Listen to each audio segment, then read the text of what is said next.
This is Rob Semerano, a man who's attempting a return to baseball at the age of 42, and he's throwing harder than ever.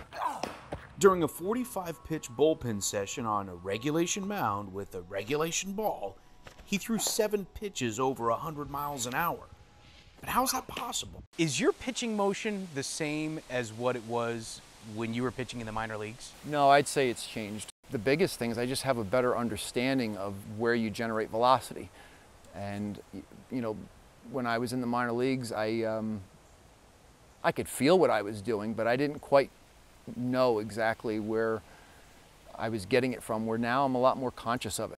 Along his 2-year journey to return to baseball, he met Dr. Don Mueller, a professor of physics whose techniques and biomechanics were surprisingly effective. What was your thoughts when he tried to describe to you the neutral wrist? Initially, I had no idea what he was talking about.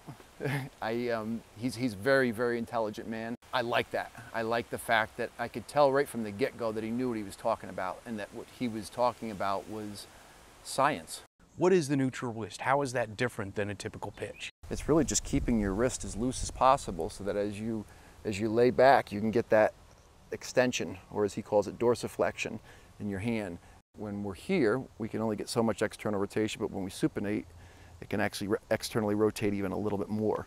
So, you know, the more we can get that ball to kind of just turn and lay back real loose, and then boom. There's so many things that can go wrong when you have so many levers. Whenever you're creating more velocity, you have to be kind of okay with the fact that you're going to lose command. So you have to be willing to take those steps backwards with command to be able to generate more velocity. Anytime you're exploring something new, there's going to be that moment at first where everybody's kind of like, you know, how's that going to work? But, you know, the same way people thought that the earth was flat, and then they kind of realized, actually, you know what, it is round. You know, I think the same thing could be true with sports, and I just try to keep my mind open to that. If a 42-year-old man can throw 101 miles an hour, you have to think that this method has merit.